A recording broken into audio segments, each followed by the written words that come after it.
Hello, everyone. Okay, I don't see any colleagues on yet from the council.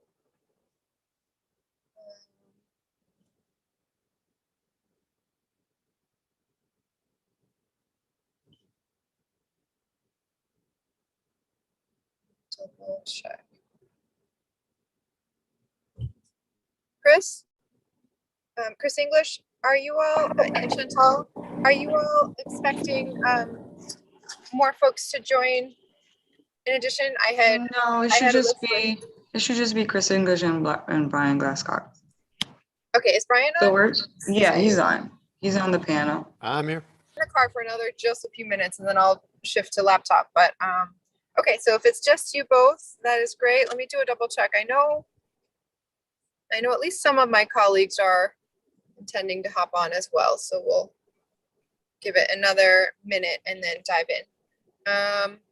And then is it Carrie or Candace on the council tech side?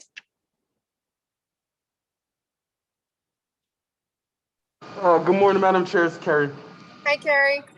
Okay, so I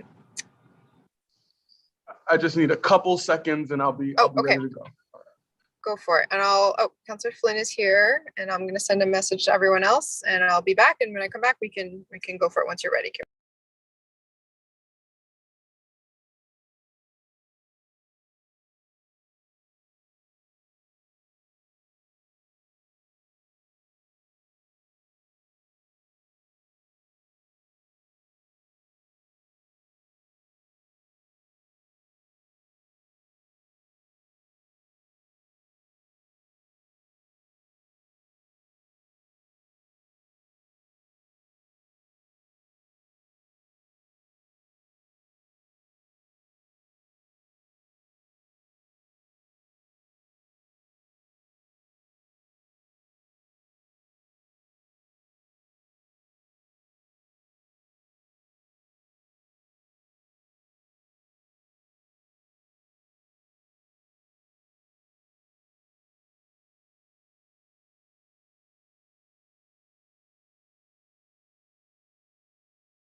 Okay, I realize we need our lead sponsor, Councilor Edwards, as well, so we'll hold until she arrives.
Hi, Councilor Bach, I see you. We're just holding for Councilor Edwards for a minute until I hear if she wants us to proceed.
Hi, Councillor Flaherty. We're just waiting for a second. I'm told Councillor Edwards, our lead sponsor, is hopping on soon, and then we'll dive right in.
Hi, Madam Chair. It looks like we have Councilor Edwards coming in right now.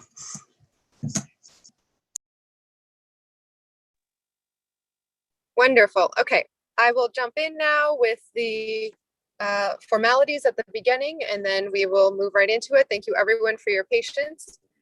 I will gavel in virtually this hearing for the Boston City Council's Committee on Planning, Development, and Transportation. For the record, my name is Michelle Wu. I'm a City Councilor at Large and Chair of this committee. This public hearing is being recorded and live streamed at boston.gov/city-council-TV in accordance with Chapter 20 of the Acts of 2021, modifying certain requirements of the open meeting law and relieving public bodies of certain requirements, including the requirement that public bodies conduct its meetings in a public place that's open and physically accessible to the public. The City Council will be conducting this hearing virtually. This enables the council to carry out our responsibilities while adhering to public health recommendations and ensuring public access to deliberations through adequate alternative means. The public may watch this meeting via live stream or via broadcast on Xfinity 8, RCN 82, and FiOS 964. It will also be rebroadcast at a later date on these channels. So today's hearing is on docket number 0372. This matter was sponsored by City Councilor Leah Edwards and referred to this committee on February 4th, 2021. I am joined by my colleagues, the lead sponsor, of course, and then in order of arrival, Councilor Flynn, Councilor Bach, I believe Councilor Flaherty was here, may come back, Councilor Braden. And so we will dive in for brief opening statements from colleagues and then hand it over to the administration for a presentation. Councilor Edwards. Thank you very much, and thank you for hosting this hearing. I apologize for being a few minutes late. I think all of us are here because we, together as a body, we introduced a home rule petition. We filed it. We worked really hard to make sure that we were really holding the ZBA accountable. It is an unelected body. It is an appointed body where that's main function is to come up with exceptions to the rules, to our zoning code. And for many of us, we found that they have taken that as the exception to be actually their mission. And what we will find consistently throughout all of our neighborhoods is a frustration that people don't feel that they're heard, that the rules that they understand are supposed to help protect our neighborhoods, or at least be negotiated around for substantial hardships, are routinely ignored. And oftentimes the substantial hardships are the financial interests of developers coming into our neighborhoods. And so the frustration really is that we want the ZBA to do its job. But we also learned that the ZBA could do, needed some additional resources and needed to change who was on it and what was going on. So I introduced, a home rule petition that did a lot of things. And then Mayor Walsh took that home rule petition and took several components of it out and created an executive order. I was there at the signing with certain timelines for certain activities to happen by August of this year.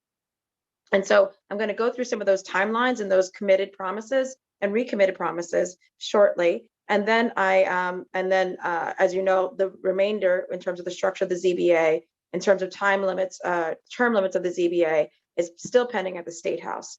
So again, within 45 days after the signing, we were supposed to have transition services and an ombudsperson to inform the public and answer questions, which would have been June 24th of this year. I scheduled a meeting for the ZBA to discuss the creation of any written policies or protocols to facilitate efficient and predictable conduct of the ZBA proceedings. Within 180 days, which would have been will be August 23rd of this year, we're to have a petition to amend Article 80 of the Boston Zoning Code to lower the threshold for requiring disclosures of ownership or beneficial interests in a property or project from 100,000 square feet to where it would apply to all or substantial majority of non the BPDA. If you have a large project and you are to disclose your ownership, the Article 80 process, we're lowering that threshold so that we understand those ownership interests in some of the projects that are coming through the ZBA. We were also within that time frame by August 23rd, we're supposed to enable online payments and applications for permits and post physical and electronic link addresses to the board with instructions on how to submit testimony. Within 18 months, or would have been August 24th of this year, enable electronic submission of plans to ISD, enable email notification of notice to hearings, deferrals, and new hearing dates, enable electronic circulation of plans and petitions to be heard by the ZBA members prior to the hearing date, and update and improve existing online subscription lists for residents and other interested parties to receive updates on projects through email within specific regions, and improve and update existing databases. We also were asked that the ZBA have regular reports on on the variances, and at least informing us of what is the actual number of variances that are being given out by neighborhood. And we also wanted to make sure that the ZBA, and we did have this discussion, though it may not have made the executive order, a real understanding of whether the ZBA can function as it is, or does it have too much of a caseload on every other Tuesday that we might need to consider weekly ZBA hearings to allow for a breakdown and full conversation, and honestly, maybe considering even increasing the number of ZBA members, which we are trying also to do in the home rule petition. So the goal, honestly, was to improve the implementation of the ZBA. It was to make sure that more people could participate, as we learned in this moment in the pandemic. Translation and digital access is key, and we are fighting to make sure that we continue to have that access through our digital access ordinance. But the most important thing is that we need the ZBA to do its job. At the time of the, we also have pushed for the goal of the executive order to not only improve the implementation, but also with conflicts of interest and increasing transparency and efficiency of the board. At the time of the appointment to the ZBA, each member will disclose all of the properties or projects in which they are any of their business. They also disclose any new properties or projects they may appear before the ZBA as soon as they know that they will appear before the board. It expands the 2-year prohibition on participating in or deciding on any appeal regarding a property in which they have an ownership interest or have received compensation for work on up to from 2 years to 5 years. It prohibits ZBA members from having any subsequent business dealings on any project or project on which they voted for 2 years. ZBA members will submit annual statements of financial interest. I do think we had asked about that, actually, where we are with them. Thank you, Councillor Edwards. Very helpful framing. I will move the rest of us along to do actual opening statements. Councillor Flynn. Oh, and I want to recognize that Councillor Baker is here as well. Thank you. So the order will be Councillors Flynn, Bach, Flaherty, Braden, and then Baker. Thank you, Councillor Wu, and thank you, Councillor Edwards, as well. I don't have an opening statement per se, but here to listen, but also to learn more about improvements and changes that we can make to ensure that the neighborhood process is clearly spelled out. Residents know exactly what to expect.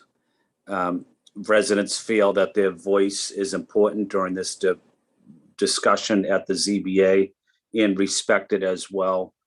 And again, I'm here to learn more, and I want to thank Councillor Edwards and Councillor Wolf for their work on this as well. Councillor Flaherty too. Thank you, Councilor Wu. Thank you, Councilor Edwards. Thank you, Councillor Flynn. Councillor Bach. Thank you, Councillor Wu, and thank you so much to Councillor Edwards for her leadership on this issue. I won't be able to stay for the whole hearing, but I just wanted to come and say that I think it's so important, really to give the work that we do meaning as the legislative body. The things that we pass have to then be implemented.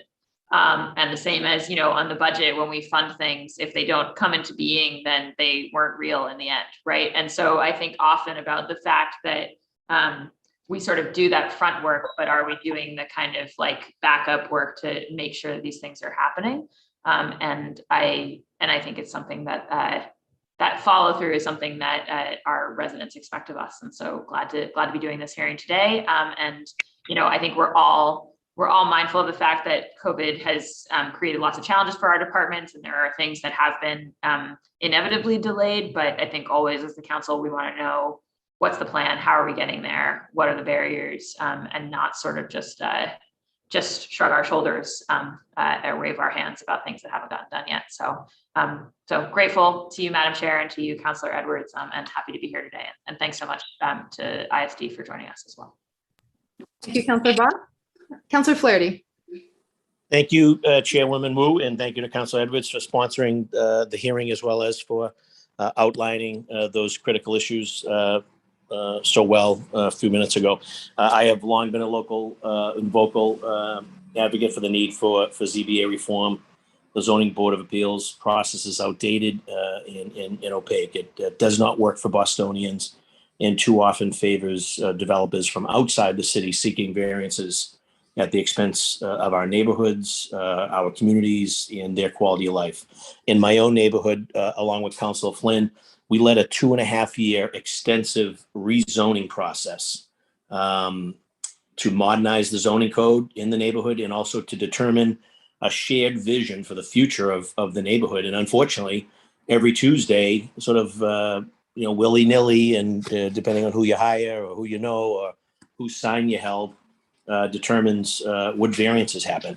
At the end of the day, we need to have a zoning board of appeals that adheres, that obeys, that follows, that upholds local zoning. So as each neighborhood rezones, and I know Councilor Braden is on the call, and she's looking to embark on rezoning for her district. When you have a neighborhood in a community process and you go through 2 years of rezoning, and then every Tuesday you see all that hard work and that effort in that time that went into rezoning and reshaping your community to protect your neighborhood's quality of life, just disregarded. And so that's really the focus, I think, should be clearly the membership piece of it, and the ethical piece of it, and the conflict of interest, all of that. That's the obvious. But until we have a zoning board of appeals that upholds and adheres to local zoning, we're going to continue to chase our tail here. The only variances that should be allowed every Tuesday are demonstrated hardships. Not that you overpaid for the parcel, not that you're going to lose some money on the speculative side of the market. Literally, it has to be a demonstrated hardship. There's an easement, or there's some stone ledge that you came across that you didn't realize was there. Those are sort of demonstrated hardships. Maybe expanding living space for a resident that their family is growing. Things like that, demonstrated hardships. When you have folks coming before the Zoning Board of Appeals with 8, 9, 11 variance requests, it's not only is it offensive, it would never happen in any other jurisdiction, but it happens here, and it has to stop. So we can continue to focus on this. And another thing, just lastly, to opine on it, when someone defers, they play the deferral game. When they defer, the onus should be put on the proponent to renotice the abutters in the community groups, and that doesn't happen. So we got a little bit of a sort of a bait and switch, play the deferral game, wait for no one to pay attention, wait for the summer months, defer, no new notices go out, and then there's a hearing, and then it gets approved, and everyone in the neighborhood's like, how the heck did that just happen? So those are my issues with the ZBA. We need to get them to focus on their job, which is to uphold local zoning and only allow variances after a demonstrated hardship, a true demonstrated hardship. Thank you, Madam Chair. Thank you, Councillor Flaherty. Councillor Braden's next. Thank you, Madam Chair, and thank you to Councillor Edwards for her leadership on this very, very important issue. I echo the sentiments of my colleagues, especially Councillor Flaherty on this issue. I really am very concerned about the wholesale granting of variances. In the neighbourhood, I feel that sometimes when a speculator comes into our neighbourhood and sees a two-family house on a good-sized lot, they will plan to build 9 units of housing on it and expect to have all their variances granted without due respect for the concerns of the neighbourhood. And it's not that I'm against housing development. I'm absolutely pro-development, but it has to work for ordinary people and not just for speculative investors who are coming into our neighbourhoods. The issue about deferrals is really critical. I feel that it's very hard for the ordinary citizen to track when a project is going to come up for review again if it's been deferred. And it's basically a game of cat and mouse between developers and the neighbourhood to see if they can sneak in and get a hearing in front of the ZBA without adequate representation from the community. So all of these issues are of great concern, and I look forward to the conversation. Thank you. Thank you, Councillor Braden. Councillor Baker.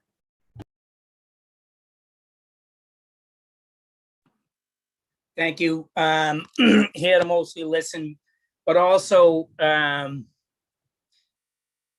want to pull permits to do an addition on my house. I'm probably going to have one variance.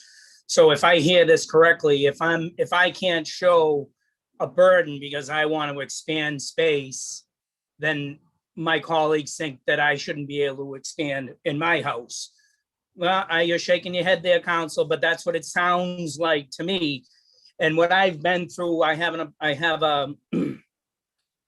project that's almost directly across the street from me. It was a large site. It was a single family on 25,000 square feet.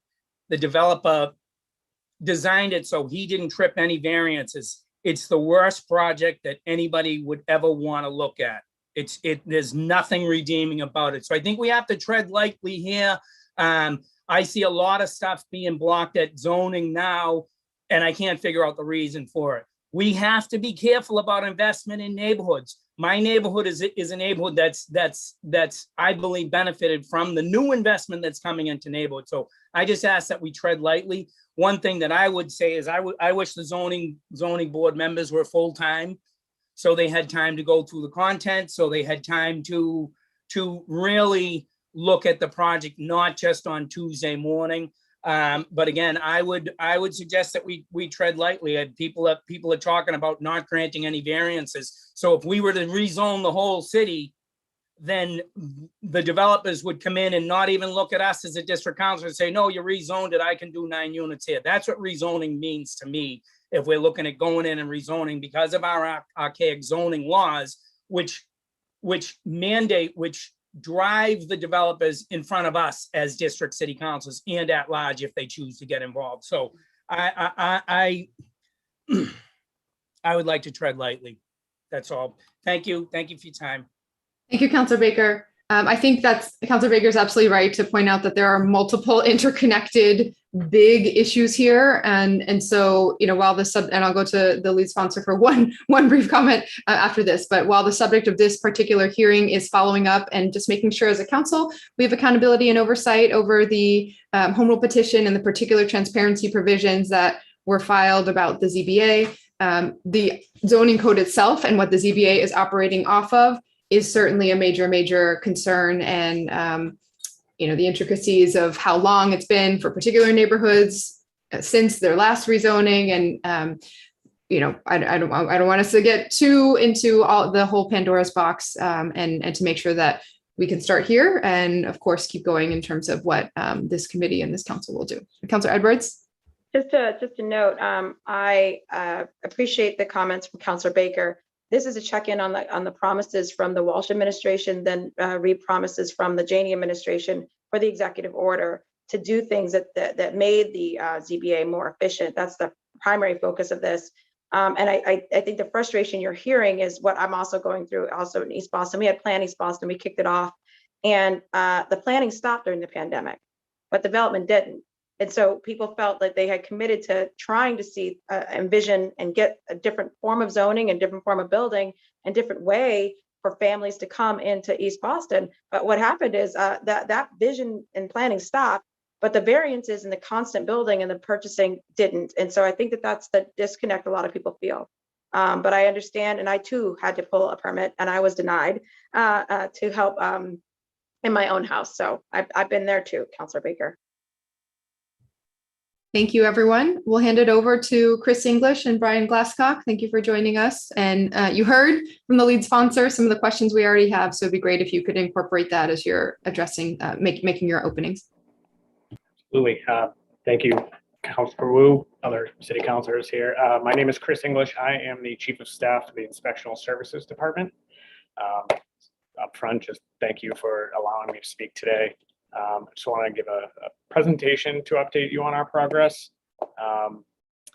And at risk of repeating much of what Councilor Edwards so thoughtfully went through in her opening statement, I'd like to go through the measures that were included in the executive order one by one, just to let you know where we are and how we're doing with those. So I'll jump right in. In February 2020, then Mayor Walsh signed this executive order that directed us to adopt several measures to improve transparency, efficiency, and operations with the Zoning Board of Appeal.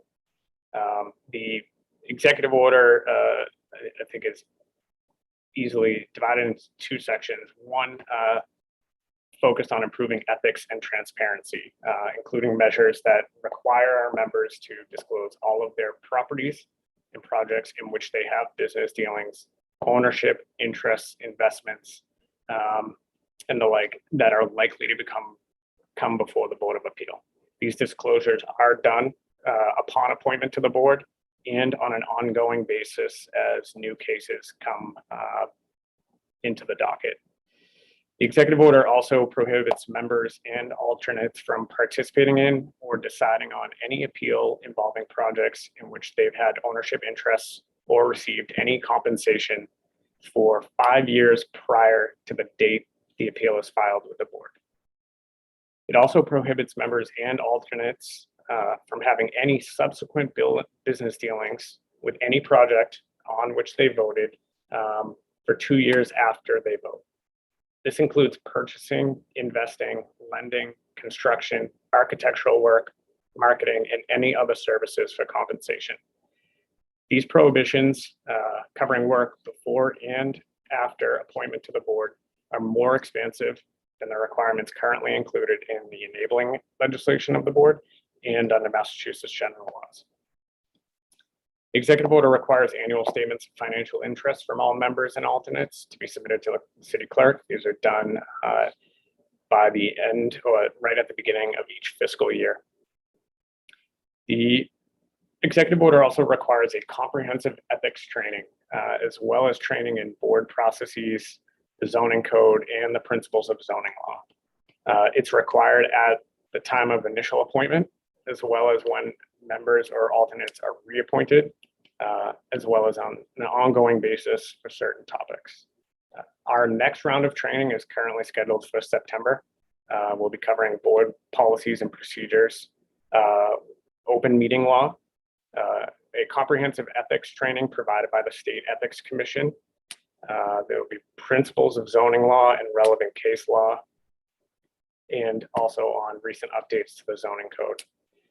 I would want to add that, as part of this push for more ethics training, ISD also last year appointed an internal ethics committee that worked with the State Ethics Commission to develop mandatory training for all ISD staff, not just the administrative staff of the board or the board members, but every single employee of ISD.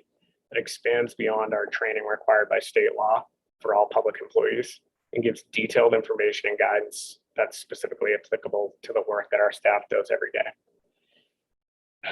The executive order also directs the city to work with the BPDA to petition the Zoning Commission to amend Article 80 and any other relevant provisions of the code to lower the reporting threshold for disclosures of ownership and beneficial interests in a property. We're working with our colleagues at the BPDA now on proposals in anticipation of publishing them with a public comment and review by the BPDA board. In addition to the ethics and transparency measures in the executive order, it also directs the Inspectional Services Department to modernize the board's operations and improve its efficiency through several different measures. Requires us to enable online application and payment for permits and petitions to the board. We implemented this last year and has been going well. Requires the posting of physical and electronic links to the board with instructions for residents to submit written and electronic testimony. This was also completed last year. Our hearing notices have been updated to include detailed instruction for submission of public comment. We've set up individual submission forms for each hearing that allow the public to select a specific case to provide feedback on. And we also set up a centralized email address, which is ZBA public input at boston.gov, that the public can send written and digital testimony to. And all testimony submitted to the department is shared with board members prior to hearings. The executive order directed the department to enable the electronic submission of plans. Nearly all permit applications submitted ISD these days are done electronically through our online permitting portal. It includes the submission of electronic plans. The COVID-19 pandemic effectively accelerated the adoption of electronic plan submission by applicants, and the department is also in the process of implementing a comprehensive electronic plan processing and review solution that will allow our plans examiners and internal staff to more easily and efficiently accept, review, and provide feedback on permit applications. We've contracted with that. We received money in our past fiscal year budget for, and we are rolling that out now. The executive order requires the enablement of email notification for hearings and new hearing dates to anyone who signs up to receive those notices. That is done on an ongoing basis. It also asked to enable electronic circulation of plans and petitions to be heard by ZBA members prior to the hearing date. So this is another one of the improvements to the operation of the board that was accelerated by the COVID-19 pandemic via the move to virtual hearings. And particularly the ability to share on-screen proposed plans and renderings for each case being heard by the board. So it gives the public better insight into specific projects. We have project proponents to share plans and presentations, including any revised plans with the board at least 14 days prior to the hearing date, so that we can ensure the board members have enough time to review them in advance of the hearing. The executive order also asks to improve the existing database of ZBA information so that it's searchable and contains all pending applications, deferrals, and decided petitions with decisions included. So last summer, we launched the first version of our online Zda Tracker, which allows anybody to have up-to-date information about pending and decided appeals. We put all of that information, including application descriptions, dates, statuses, number of deferrals, decisions, onto a searchable, filterable map, so the public can easily access information about appeals near their homes, across the city, by status, by date, by application type. We've also updated the informational boards that we require job sites to post about their pending appeals to include a QR code that you can scan with a smartphone and access the Zda Tracker directly. We are also directed to work with the Mayor's Office of Language and Communications Access to ensure translation services are available, including with assistive technology and/or staff. Our translation services are available for every hearing.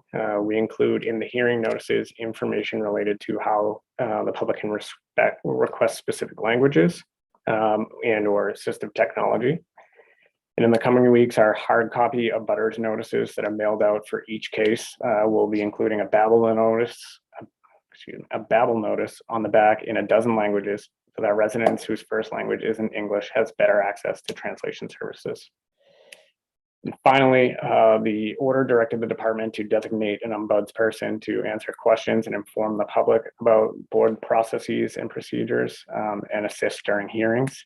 So currently ISD's Assistant Commissioner of Constituent Services serves as our ZBA ambassador and facilitates the public role in our hearings, especially our virtual ones these days.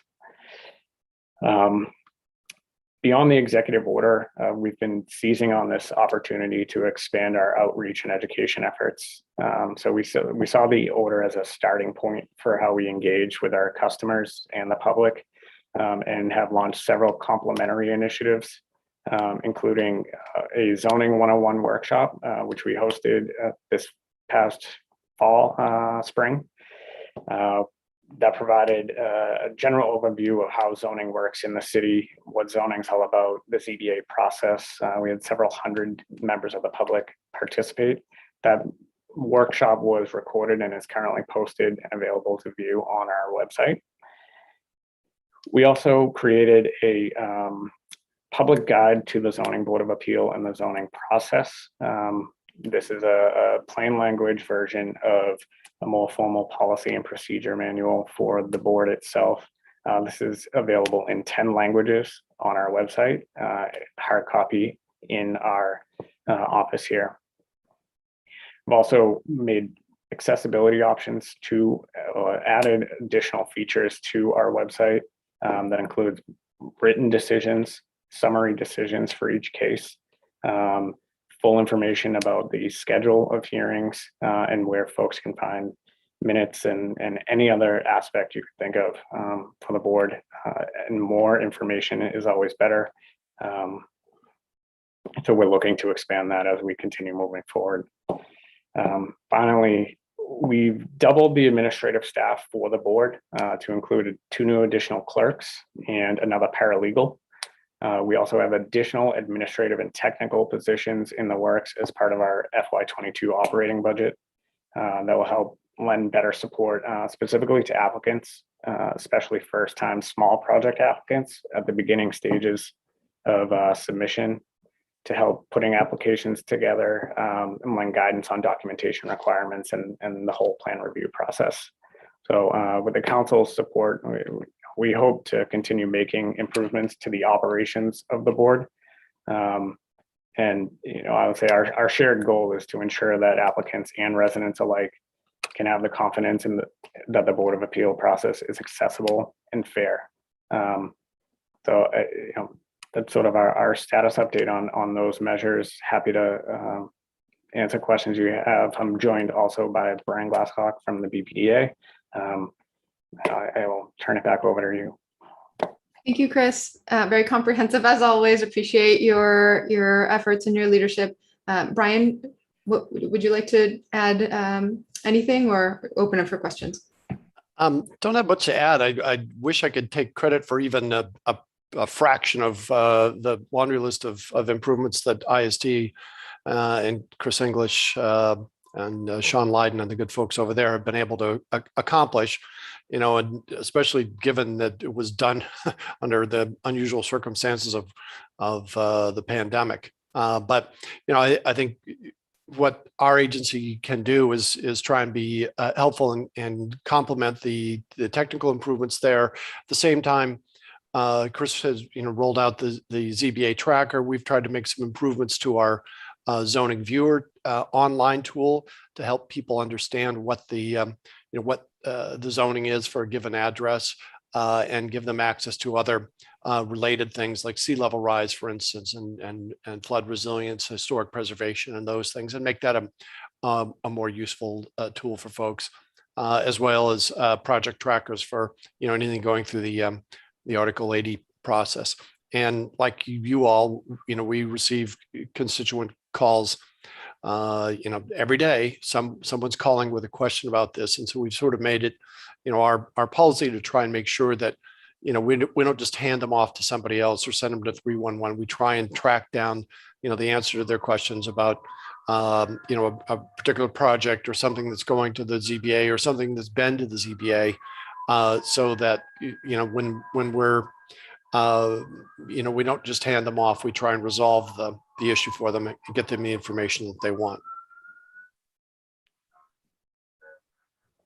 Thank you very much. Great. I know Councillor Braden had a time commitment. Did you want to ask any question, Councillor Braden, before you jump? No, no, thank you, Madam Chair. I appreciate the very detailed report by Chris English, and I will review the tape later. Thank you. Thank you. Okay, so we'll open it up to questions from colleagues now, starting with our lead sponsor, Councillor Edwards. Thank you very much for getting back and also the thorough presentation. I did want to ask, where can folks sign up now for notification? They can email the board currently, or reach out to the ZBA ambassador. So zba.ambassador@boston.gov. And they would be able to get their plans electronically Yes. for all the projects now pending? We can share specific plans, or we envision adding additional features to the Zda Tracker that will be able to link to particular information beyond what's already there.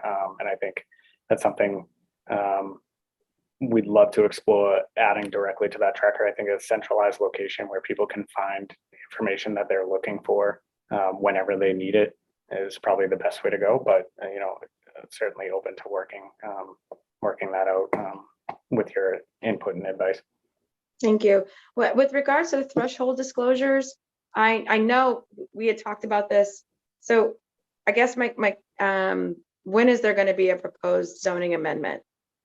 Because that's what does it. It lowers the threshold to the zoning amendment. So I don't know if you or Brian Glasscock can answer who is going to be introducing the zoning amendment to the zoning commission.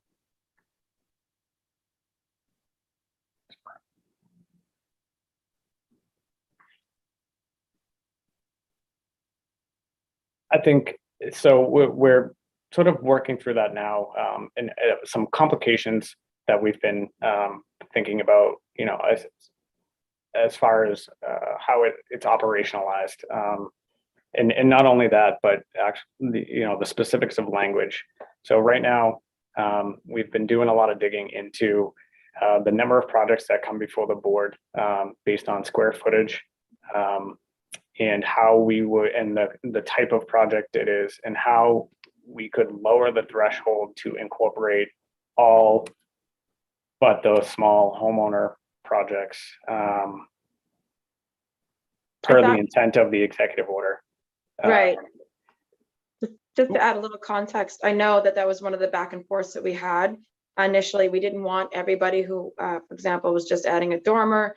Why would, and I thought where we landed was if it was an investment property, it was not owner occupied, and an LLC was trying to get variances, that the ownership disclosures of that LLC would be part of that threshold transparency. And so I guess I want to confirm that we have a threshold, that we agree on the same thing, and then again, hate to double down. When is it going to be introduced to get it done? This was I think it was within 120 days actually. So it was actually as of June or a little earlier this year that this was supposed to be introduced, at least in the zoning commission. So the threshold right now is based on square footage. Lowering the threshold or changing the way it's written so that it's not targeted to square footage, I think is a little complicated. I'm not the zoning expert, sort of on how the language is written. I don't know, Brian has any. Right. So one of the things, one of our concerns when we first started looking at that was, how do we don't want to be drinking from the fire hose on this one. This is going to be a little bit of a heavy lift for us.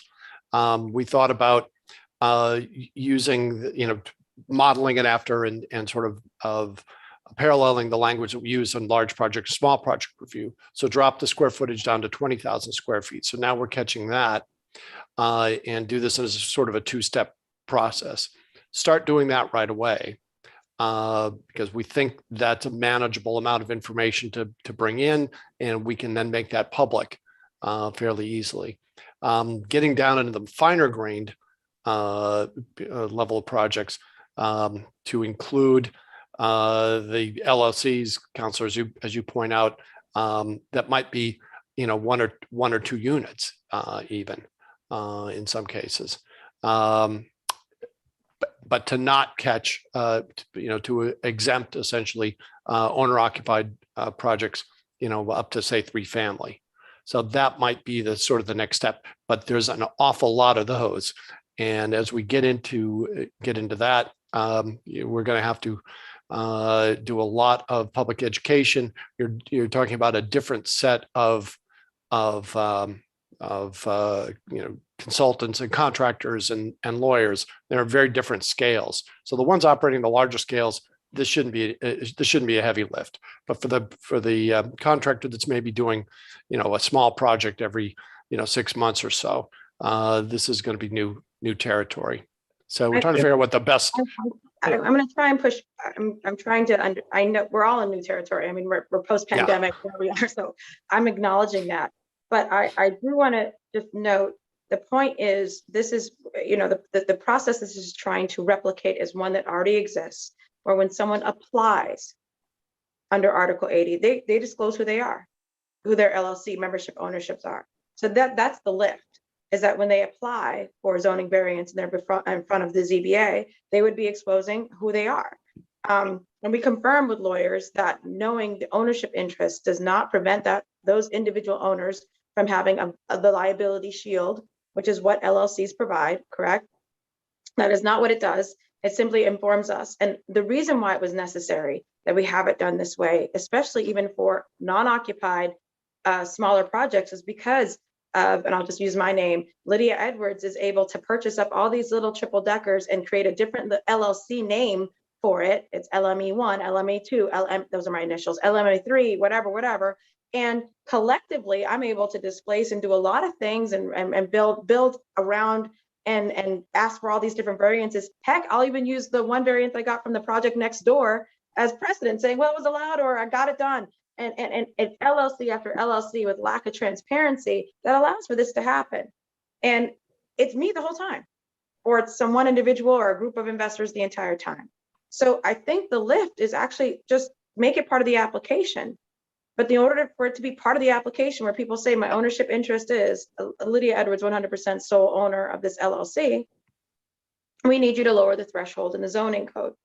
And so that's it. I mean, I don't know what the heavy lift is otherwise. I mean, if I'm that much of an investor, I'm able to move in and out of different neighborhoods and different neighborhood associations and getting all these variances, I'm going to be able to put my name down on a piece of paper if I own something or who the ownership interests are. And it's vital that we know, because it's harder for me to get away with more things. And again, I'm just using myself as an example for the public who are watching. I'm not actually doing anything, but I just, not to call out anybody, but just to explain that is the goal. And we've had, that was part of the executive order goal. And it's not been introduced, even language to do that. So the complication isn't, you have language already exists. Lower the threshold for non-occupied property, and then they can just say who their ownership interest is. If you find that they're owner occupants, they don't need to expose that. If I'm, as a senior, have my house in a trust or an LLC where I'm the beneficiary, and I'm owner occupant, I don't need that. So I would say a complicating factor is the disclosures currently made for Article 80 are not made to the Inspectional Services Department. Those are submitted to the BPDA. So we're talking about a whole list of other projects that don't go through the BPDA at all. So it's a different sort of repository, I guess I'd say. Secondly is how applications are submitted to ISD. Many homeowner projects have their applications submitted by their contractors, which would show up possibly as an LLC as the applicant. The owner information isn't collected currently we have applicant name. So it's sort of an operationally speaking, how do we divide out between what is a homeowner project using a contractor versus what is a project being applied for by sort of an investor, right? Because the homeowners can't apply for their own permits. There's a waiver of the requirement to have a licensed professional apply for the permit. For 2 and below. That's correct. Yep. So we do accept that, but many homeowners just have their contractor or even their architect or another representative submit their applications on their behalf, generally because they know the process and they know how to do it. So it's sort of some of those little intricacies that I think we just have to figure out how to operationalize. I understand. Operationalizing and actually changing the law can happen at the same time, though. And so what hasn't happened is a filing of an amendment to change the law. And I know that process takes time. So I'm asking for a commitment to introduce that, change the law. And I understand ISD will have to adjust its application. I mean, you're adjusting everything else according to the executive order. You've had to adjust your notifications. You've had to adjust other things as well. You've had to operationalize language inclusion. You've had to operationalize the ombudsperson. So operationalizing to change is what you do. But I'm asking why the change hasn't even been proposed.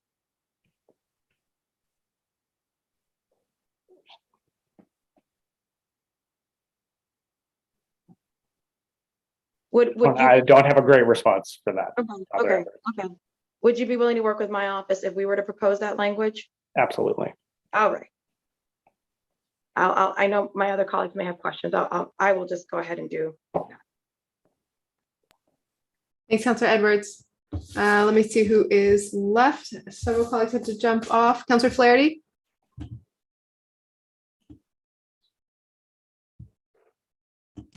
Nothing further at this time, Madam Chair. Thank you. We have several people who are interested in testifying as well, so I won't hold this up too much. And I anyway, can follow up with Councillor Edwards' push separately. Let me go to the list. And in the meantime, Chris or Brian, is there anything else that you feel we haven't covered that's important for us to know or to be thinking about? No, only to say, if ideas come up for additional improvements or how we can continue to iterate this, because modernization is an iterative process, and the executive order is sort of a static document that says do these things, but we want to make sure we're being responsive to that. So we're happy to take that input, that feedback, and see what we can do to it. Yeah, and when we have something to respond to at the zoning commission, we'll make sure that it gets scheduled as quickly as it can be. I think one of the things that we generally need to do with any zoning amendment is some level of public process, and I think today's meeting is part of that. So I'm sort of interested to hear what if there is some input from the greater public on this, and what do they want to see, and how can we create a tool that is useful for the average person. We don't want to have something that we're gonna have to wade through, and we want the information to be able to be presented in a way that's useful for the practitioners and for the average person alike.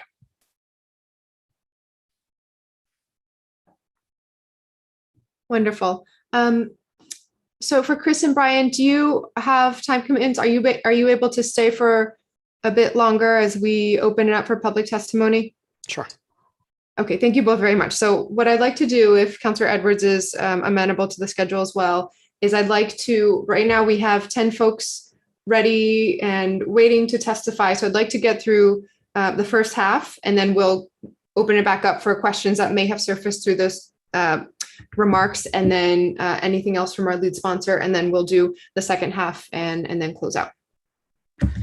Great. Okay. So the order that I have is, oops, sorry, I lost my document.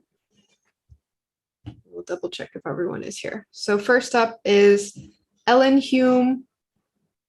And I will add folks to the main. Oh, Carrie, I'm sorry. I don't have the ability to move folks into the room, but I see you are. So thank you. Ellen Hume, Victor Bronya, Thomas Schiavone, and Nat Taylor are the first four. I will go to five. And Elliot, is Elliot Laffer here? And Elliot Laffer. So those will be the first five. And if everyone could kindly introduce yourself, your address for the record, and I will gently keep us to 2 minutes if that's possible per person. Ellen. Thank you so much. I'm Ellen Hume, 20 Charleston Street in the North End. And I want to thank, first of all, Chair Michelle Wu and our Counselor Lydia Edwards. I also want to thank Counselor Flaherty for saying a lot of what is on our minds. I will be extremely brief, but I represent a lot of neighbors, and we've been waiting over a year to tell this story, and having you hear it is very important to us, so please bear with me. The first ask that we have is that you please refuse to reappoint the current ZBA chair and other members now serving on the board. Also, please do change the system to make it work for the city's taxpayers, not just its tax base and out-of-town developers. There's some very big projects pending in the North End and the waterfront.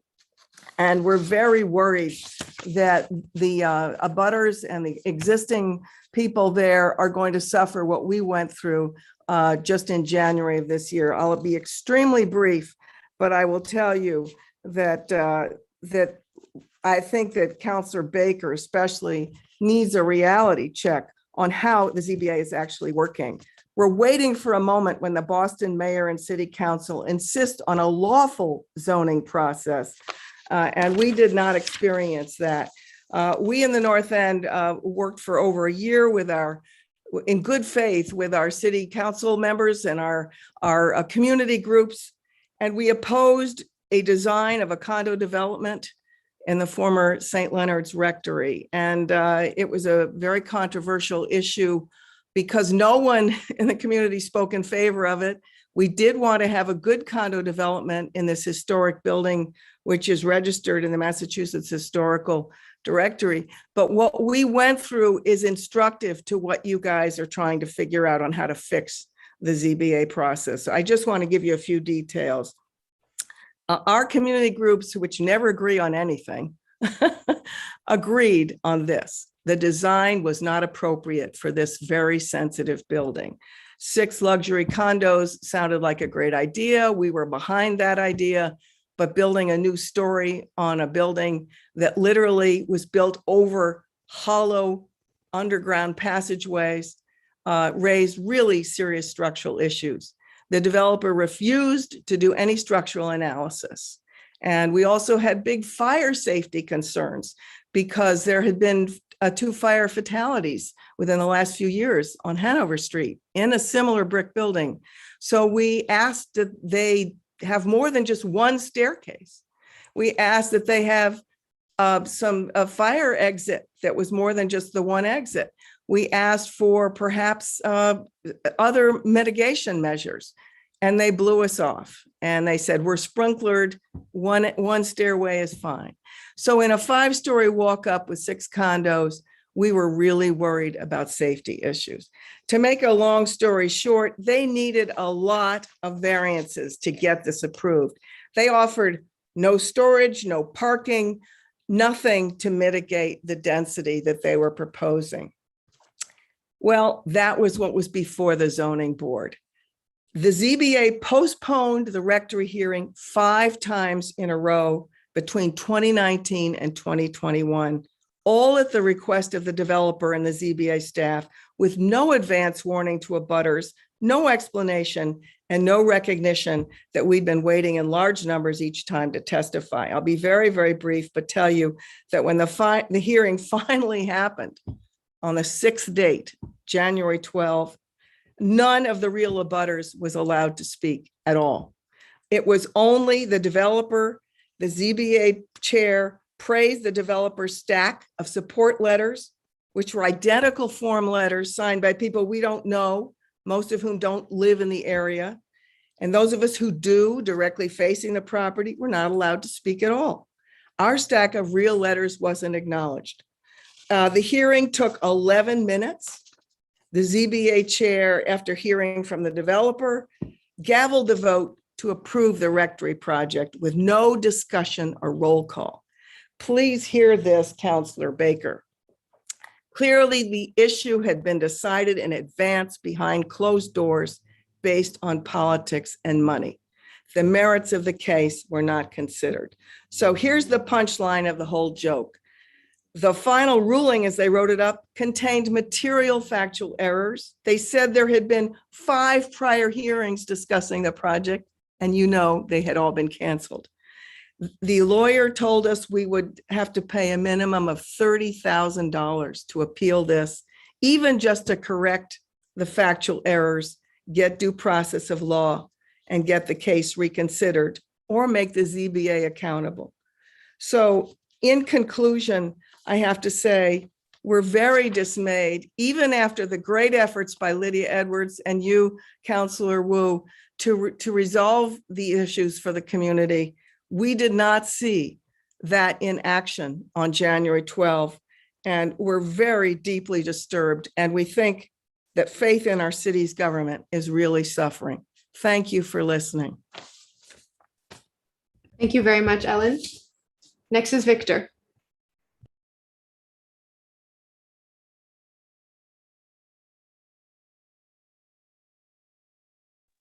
Okay, I should be unmuted now. Yes, we can hear you. Okay. Unfortunately, I don't think I can do this in 2 minutes. Perhaps I should ask for a deferral and take me at the end. What would you suggest? I have a list of 10 items to discuss.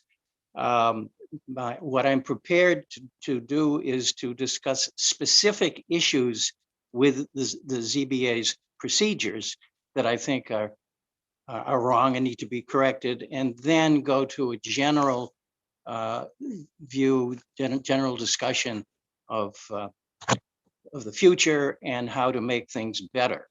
So Victor, well, if you have written comment, feel free, if you want to email it to me, michelle.wu@boston.gov, I can make sure the whole council gets it and it's entered into the record. So we'll have the whole thing.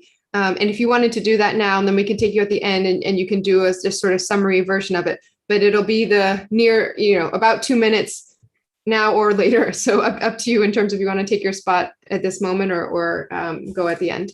Well, let me do it later because some of the items may have already been discussed by others. Perfect. So I can move more quickly. All right, that sounds good. And please email anything, I can forward it around as well. So Okay, then we'll jump to Thomas. Thank you. Can you hear me, Counselor? I'm Thomas Schiavone. I'm a 47-year resident of the North End. I live at 46 Snow Hill Street. I've been thinking and I've been listening to the previous remarks. I'd like to just ask a couple of questions, but not necessarily getting the answers, but I'd like to know why consistently the Zoning Board of Appeal in the North End has approved 9-unit residential developments, given variances, when we know that they purposely have been doing this, not just in the North End, but throughout our city, to avoid the threshold of the inclusionary housing. I'd like to know why, it perhaps works in other neighborhoods, but why basement expansions have been allowed, which removes washing machines and dryers previously from the tenants, young families with infants, strollers, young people moving into the city who do not bring in cars, but they bring in bicycles. And I've stood outside the chamber of the city council and heard some landlords crowing about the fact that they make people drag their bikes up the stairs and the strollers up the stairs. This spikes transigency. We are bearing witness in the North End to a diaspora. We're losing our neighbors, and it's the affordable housing piece. Now, you can't lay gentrification all at the feet of the Zoning Board of Appeal.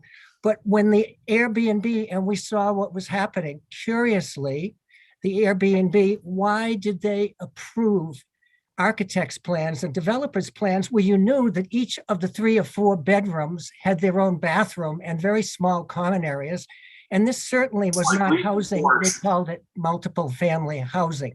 And a question would be, why was that allowed? Did anybody see it? Did anybody raise their voice? This has demoralized us. And we have had to bear witness to tones of arrogance. I'm not accusing the people of being arrogant. I'm talking about the tone. This is how our citizens, this is how our residents see their municipal government, see their elected officials and their appointed officials. We've seen arrogance. They've been brusque. They've been callous. They've been dismissive. They've been contemptuous. Disrespect for due process, as Ms. Hume has already explained to you. It's demoralizing and it's disempowering. And those of us who care about the fate of our neighborhoods, and we have a neighborhood, some city officials have had the gall to come to our meetings and call us an economic engine. But the reason why people find the North End and other neighborhoods in downtown Boston livable is because we care about it, because it's safe, because we watch out for things. The ZBA has undercut us in this.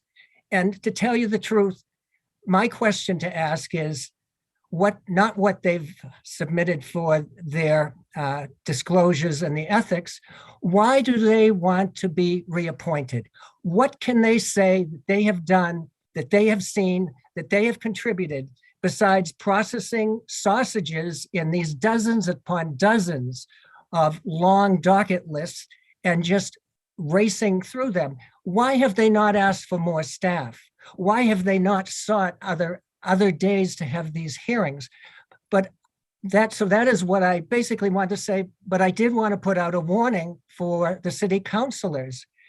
You send your staffs down when you can't go down, and these young people pop up out of their chairs or off the side where they're leaning against the walls, and either they're for or against it.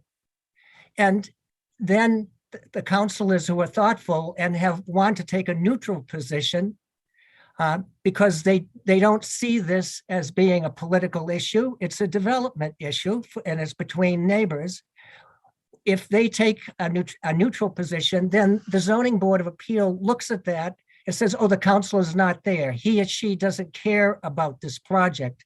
And so they will go blithely along their way. And I cannot tell you the damage this does to our respect, certainly for the Zoning Board of Appeal, certainly for the BPDA, certainly for the Mayor's Office of Neighborhood Services, because those 5 deferrals that Ms. Hume spoke about, people took time off from work. Some of them got childcare.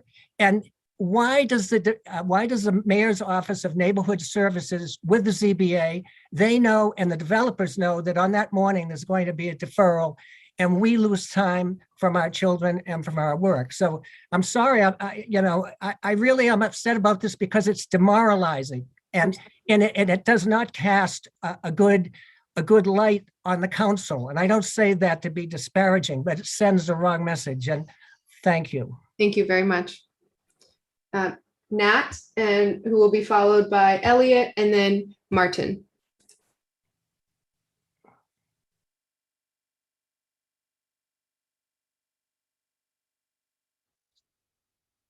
Oh, Nat, I saw you were just reconnecting to audio. You're up if you are able to speak.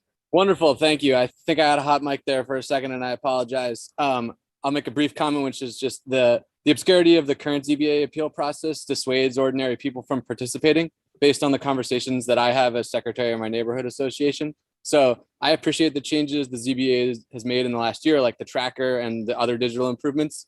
I just want to advocate for finishing the executive order. It should be straightforward to sign up for email. I think sending an email, like having to know to send it to some address and then not knowing what to send should be fixed. The latest published minutes that I see are from May, so it can take months or weeks for things to get published, and that's confusing and should be taken care of. Like maybe it could be automated.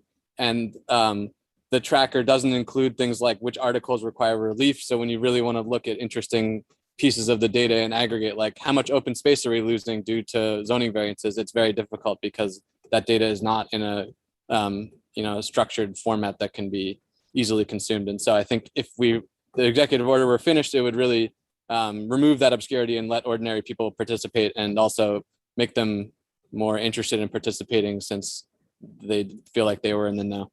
Thank you. Oh, Nat Taylor, 158 Cottage Street, East Boston. Thank you very much. And under time, good job. Okay, Elliot.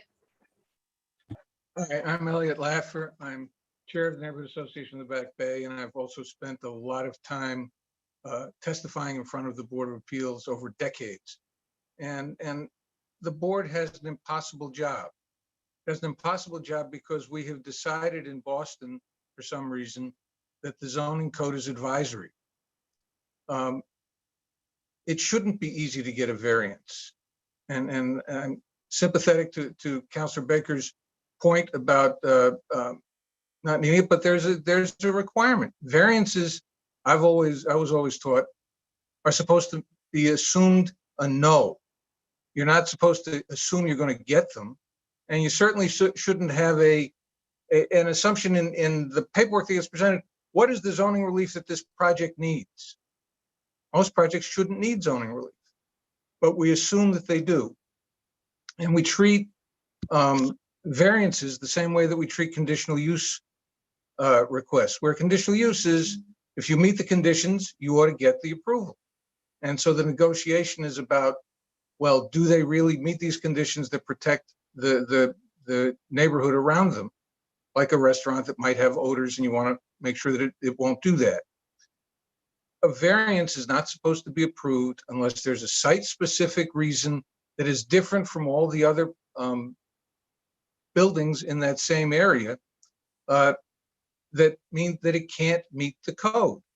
And to the extent that we don't enforce that, what we wind up is a group of people who listen. I mean, I just took a look. Last week's Board of Appeals had 30 applications on it. 22 were for variances. If you took 10 minutes for each of those 30 applications, that's a 5-hour hearing. And that's 10 minutes. That includes the time that the board, that the applicant presents, that the board asks questions, and that the public comments. It's an impossible circumstance.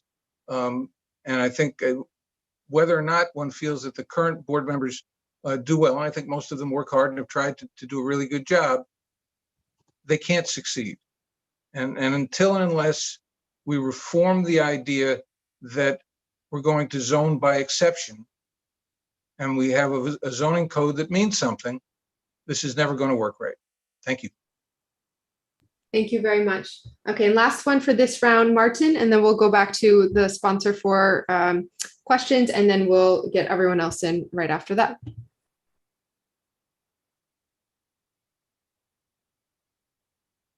Martin Roeder, are you available?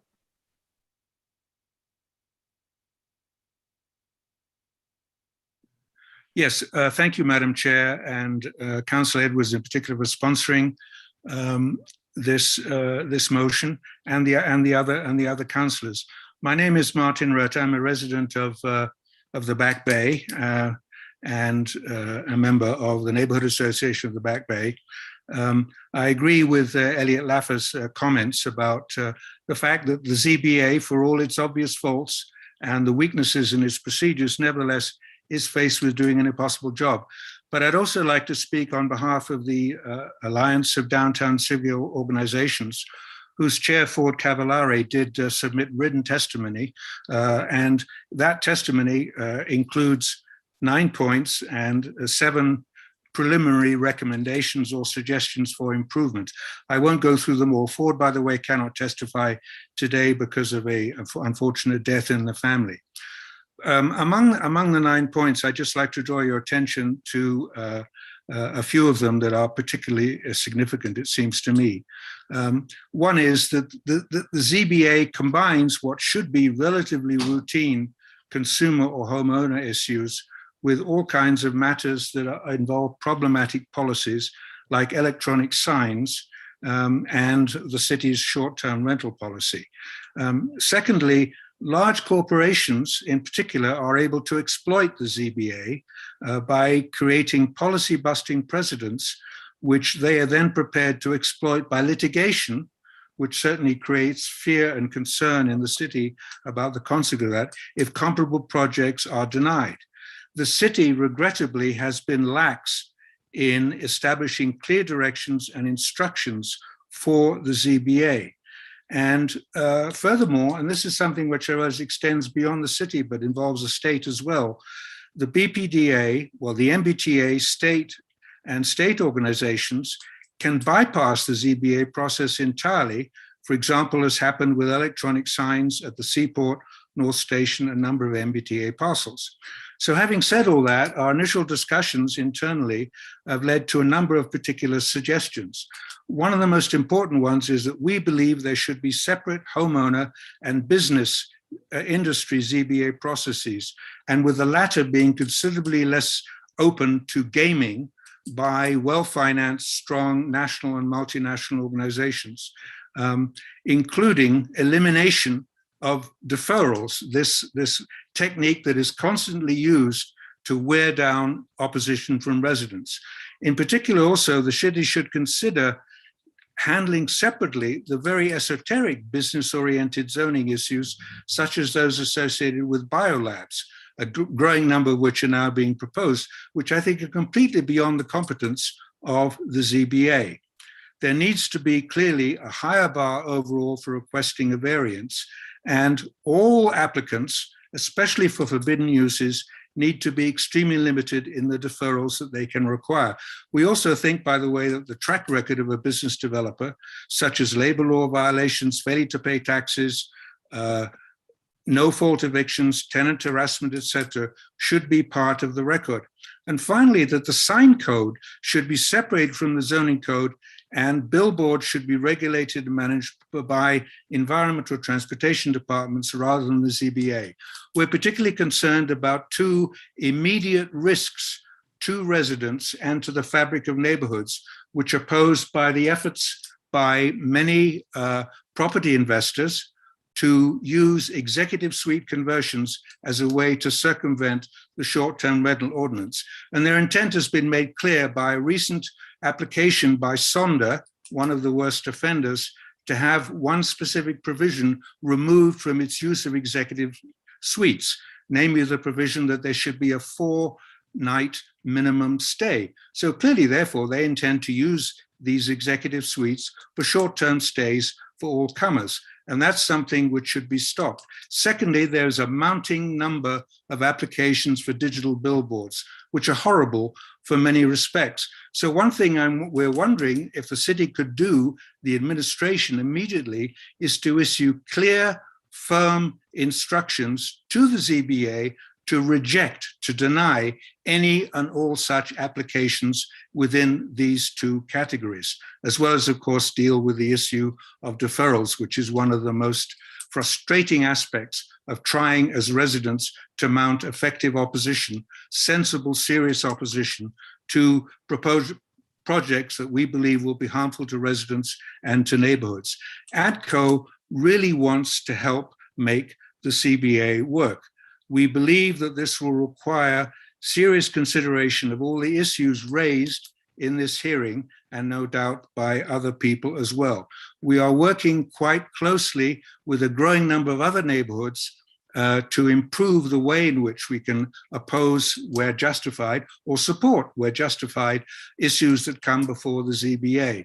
And in particular, I'd like to point out to the councillor that the way things are set up, it's tough enough for a neighborhood with as much capability and resource and experience as the Back Bay to deal with these issues. It's even more difficult for the so-called environmental justice communities. So we believe that this is a citywide issue, and we are doing our best to work together with all neighborhoods to make sure that our interventions can be as helpful and fruitful as possible, whether in support or indeed in opposition. Thank you very much for the opportunity to give this testimony. Thank you. May I invite Chris and Brian back and just see first if you had anything specific you wanted to respond to in terms of the points that have been made. And then I know Councillor Edwards has a few more questions as well. Not especially, but I do want to just mention that BPDA has a pretty solid track record of opposing electronic signage. But one of the things that this sort of points out is the recommendations that we make, that you as city councilors make, as the mayor's office of neighborhood services make, don't always get adhered to by the ZBA. They're an independent body. They make their own decisions. We make recommendations, and they are free to accept or reject those. But we do oppose electronic signage when that comes up. Thank you. Chris, anything to add?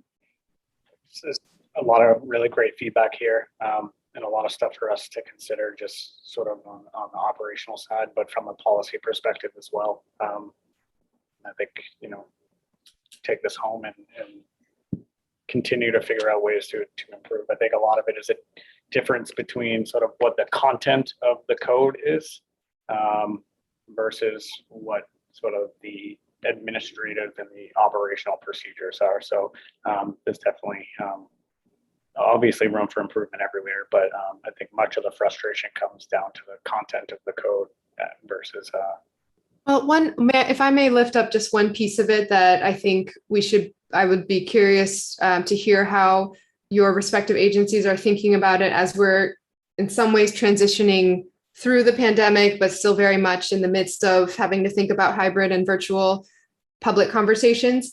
The fact that it's been frustrating from many angles. I've heard from neighborhoods and constituents about the webinar format where folks then can't access chat, can't see who else is there, can't see who's being called on to testify, sometimes are not called on to testify at all and can't do anything about it. As we are moving towards some mix of in-person, but retaining some hybrid or remote, how are you thinking about those pieces of that and mitigating the feeling of being completely disempowered? Sure. No, great point. We're working on figuring out how we go back to the in-person hearings without losing that sort of access and which I'm sure I know the council is considering with your hearings and your meetings. The BPDA board is the same. I think we want to maintain. I think there are a lot of great features to the virtual hearings that need to be maintained. Presentations on screen and allowing the public and presenters to be able to share images and renderings and things like that during the hearing actually makes it more accessible. There's aspects of both in-person and virtual hearings that we'll definitely want to maintain. I think it's sort of just we figure out each piece and how it's important. We want to make sure people can get to hearings whatever way they feel is best for them. Yeah, we're struggling with the exact same thing. Early on, the public participation, we try to re-engage with folks and use different formats, trying out Zoom and Google Meets and some others. Participation was low and people were very frustrated, but over time, it picked up to the point that we were actually getting more participation. The problem is it's different participation. So there are groups that weren't able to make the digital jump or weren't comfortable in that environment. So as we go to more live meetings, we want to make sure that we pick those folks back up again, but don't lose the new people that got involved who hadn't previously been involved because they couldn't take time out of their lives to go to a community meeting at 6 o'clock or 7 o'clock on a school night. And so we had people feeding their kids and then jumping into these community meetings that otherwise would have been left out. And so we want to try and bring those two worlds together. And there's no instruction book, so we're experimenting like everybody else. Great. We will make sure to follow up on that. And it certainly wasn't just at the city level. I've been quite frustrated with how the MBTA was handling their meetings as well, where before, if you just showed up, you were guaranteed to speak. And now it was dialing a number and they would choose a certain representative sample of voicemails to play, et cetera. So thank you for your attention to that. Councillor Edwards. Thank you very much. I just wanted, I wanted to address a lot of neighborhood individuals, but especially several of the folks here who are from the neighborhoods that I represent. So I think what they have not gotten and what they rightfully deserve is an apology. On behalf of the chair of on behalf of the institution of the ZBA, you are owed an apology. I have heard many times about the way people have felt chewed up and spit out by coming to talk about their homes, the future, and changes that are permanent. And while you may not get everything you want in any process, we are adults, we understand that. In no way, shape, or form should a process that's funded by your tax dollars be disrespectful to you. In no way, shape, or form should you feel that it was a waste of time or that you don't believe in government because government did not even acknowledge you or treat you with the dignity that you deserve. So I am apologizing for that treatment. And I heard it from Tom's testimony. Because of that, it has made our body as a city council look less effective. And it's making, I think, the belief in city government even less, it looks more damaging. So first, I will acknowledge that. And I do think that is worth in the trainings that do come, this is to the ISD chair, this is to BPDA, but as the trainings do come up, if we are serious about access and if we're going to have and say this, that we want to keep this kind of hybrid model up, then having access for people to be further disrespected isn't good. Having access where people feel that their voices matter, where they can have participation. I look forward to the day when the projects are online. And again, as we noted, you can click on there, submit your email, be given the notice continually about the deferment in the morning or the day before so that you are not taking time off of work. I look forward to people being able to have comments on the projects in public for folks to see that well in advance of the hearing. These are ways in which you provide access points where a person speaks purely and honestly and without a time limit necessarily, because they can write what they want and it's still available for folks to see. So I think the best thing we can do, again, not promising we can give everybody what they want, when they want, or how they want, but promising that they will be respected going forward. And I think that that's something that if the chair of, or any member of the ZBA is not providing that sense of respect and dignity, then I do agree with questions about how long or how much we're going to allow for someone to serve in that capacity. Now, on to some additional components of the executive order. The variance reports. I think that was something we also wanted, was collecting data on the variances. I think Nat Taylor brought up some data points, but those reports by neighborhood and a breakdown, are they coming out so we can actually have an understanding how many variances are happening in East Boston? And if so, what kinds of variances? And so, you know, I have constituents who are less concerned about the FAR if you're just trying to put a basement in your apartment, and they're more concerned about how many height restrictions or how many height variances are we giving out, and in what parts of East Boston. So I would like to know where that lives and where that process is going. You have my commitment, Commissioner English, to get you some language to work with for the zoning LLC. Sure. And there's also some written policy trainings that the secretary of the ZBA was supposed to do as well. I think the executive, if she considered creation of any written policies or protocols for proceedings and decision making. By that I mean, what's the standard for the decision? Is it just motion and then everyone just understands by tone we're going to go with this, or is there an actual motion, reconsideration? There's no notes, there's no scorecard like you have with the Boston Cannabis Board. So yeah, those are my thoughts, those are my concerns, and I did want to acknowledge that I've heard from many people from various different neighborhoods a consistent concern about the treatment when they take the time, hours of their day off to come and speak and be told, what if you say what anyone else says, your voice doesn't matter. I don't think that's ever a response. I don't think that's ever anything a government official or someone who represents a part of our city government should ever say to anybody. What you say is repetitive and therefore is not important. That's not how a government should work. Couldn't agree more, Councilor.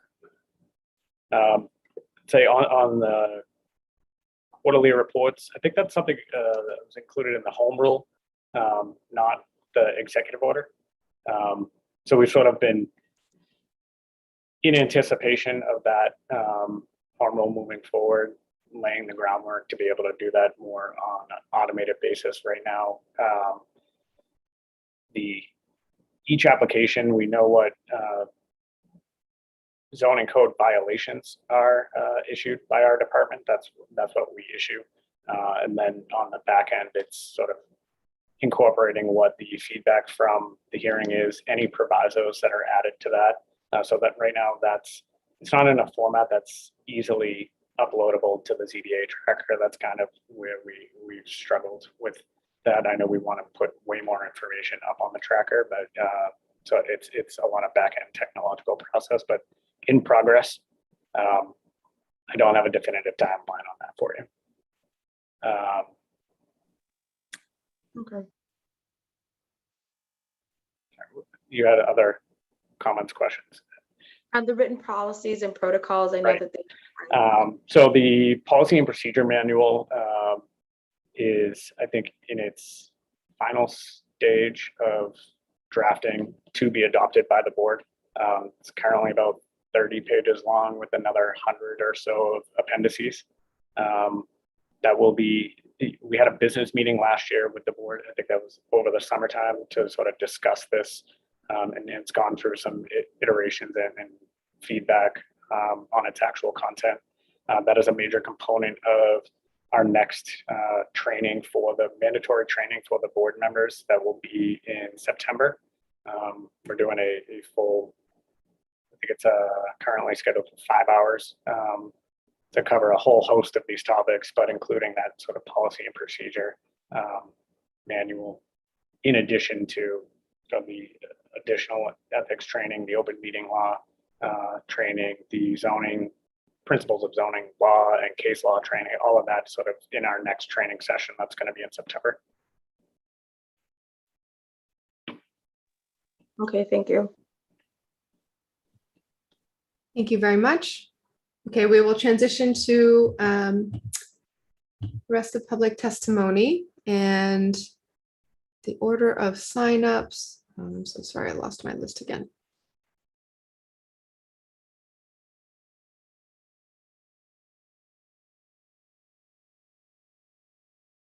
Okay, this is it. No.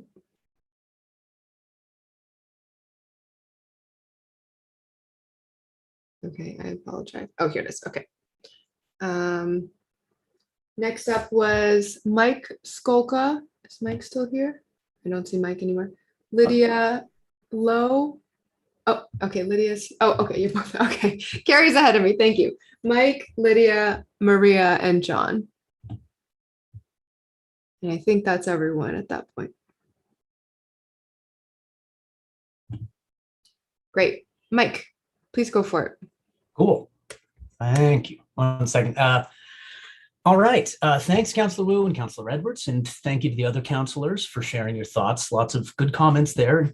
I appreciate the testimony of everyone speaking at the meeting. Now, regardless of how broken or not broken the current ZBA process is, that doesn't matter, because we should always be focused on how we can improve all our agencies and processes. Good enough is really never good enough for our city and its residents. Now, obviously, the zoning code needs to be updated, and I agree that variances should reflect actual hardships.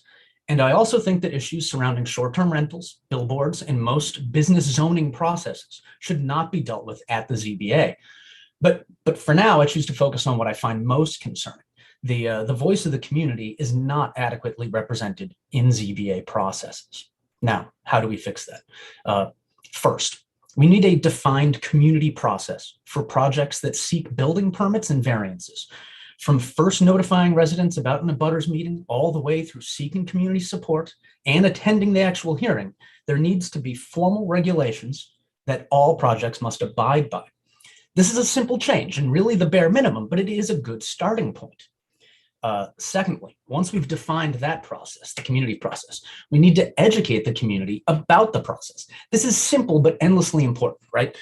Presentations to community organizations, recorded webinars, but but also a staff geared towards offering appropriate customer service, listening to people's concerns and answering their questions. Right now in the community, there is often a sense that it is residents versus ISD, residents versus the ZBA, and so on. It's not a healthy way to operate. It's a disservice to Bostonians, and also it's a disservice to city employees and elected officials who often appear pitted against the community. It's not fair to anyone. We can do better, and we need to do better. Lastly, it's concerning to me and my neighbors that the ZBA doesn't adequately represent Boston's residents. I recommend we make plans to move away from a centralized zoning board and move towards a community-based model. Community boards could be created based on city council districts, for example. Membership in them could be based on community organizations, civic and neighborhood associations, but also groups that advocate for affordable housing, groups that advocate for tenants' rights, and so on. This will allow for the actual voice of the community to be represented. And I understand that this would make the process of approving projects complicated, but it would allow for actual community input. And that's what we need for Boston. We need actual community members making the actual decisions. I could say more. I look forward to continuing this discussion, and I'd love the opportunity to dig into details on how to make these improvements.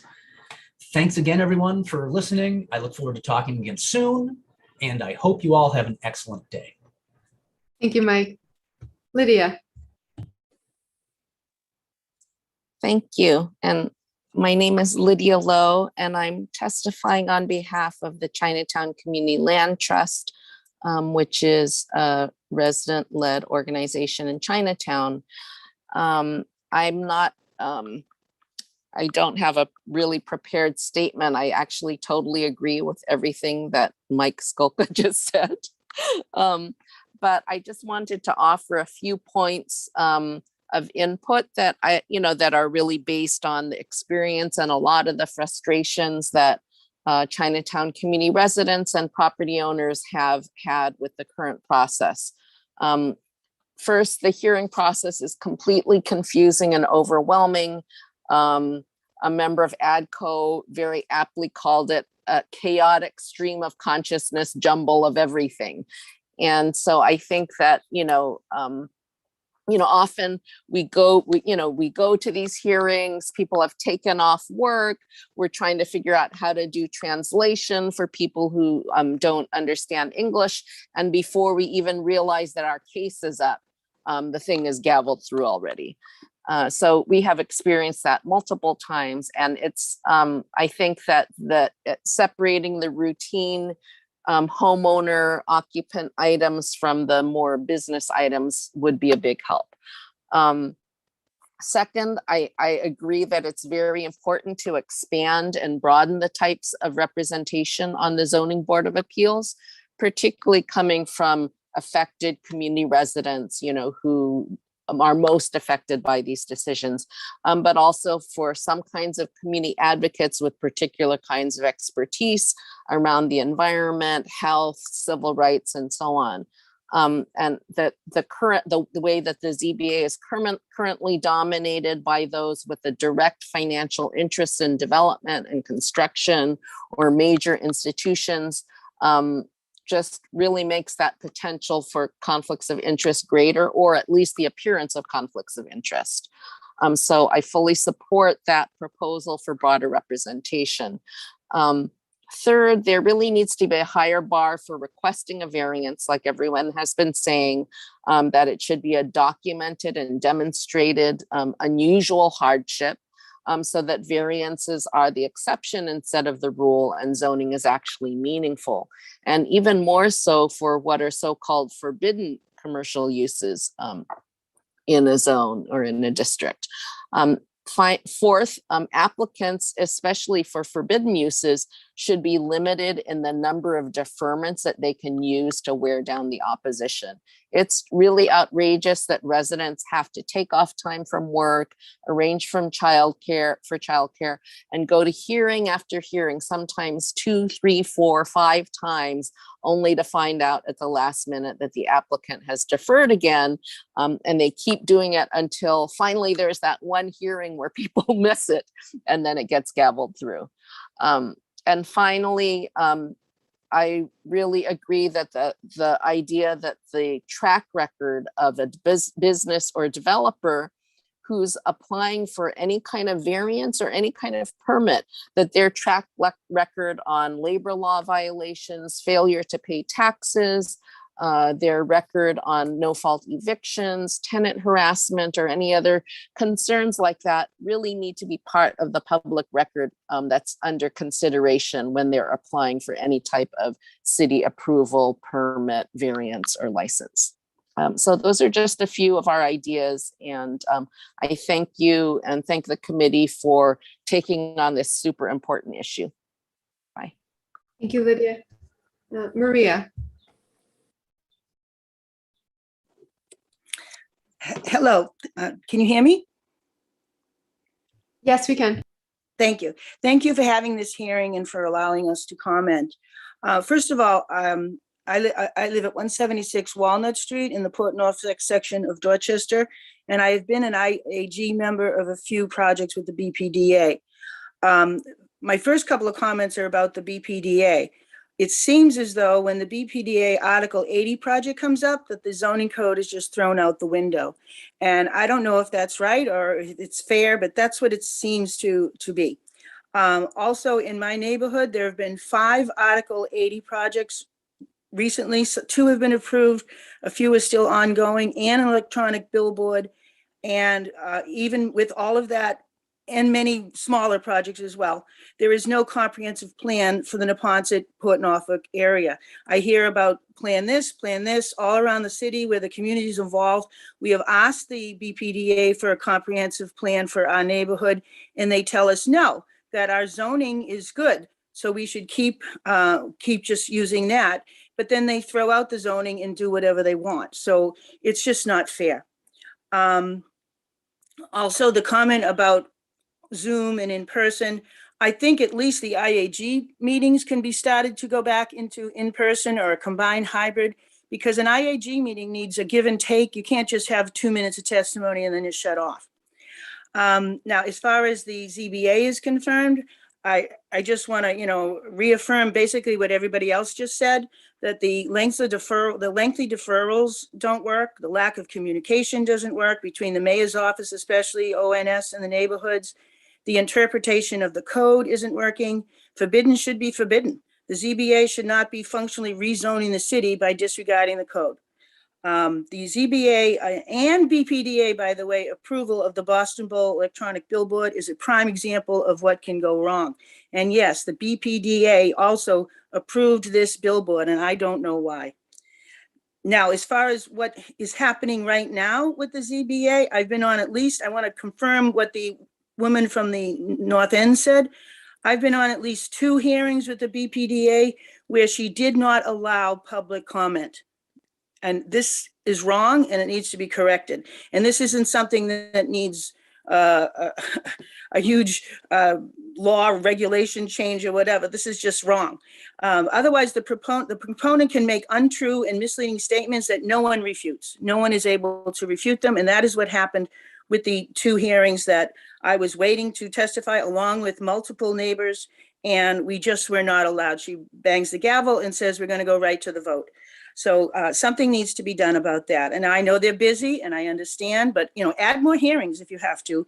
But you cannot just not let the public testify. That's probably, I'm assuming that's illegal.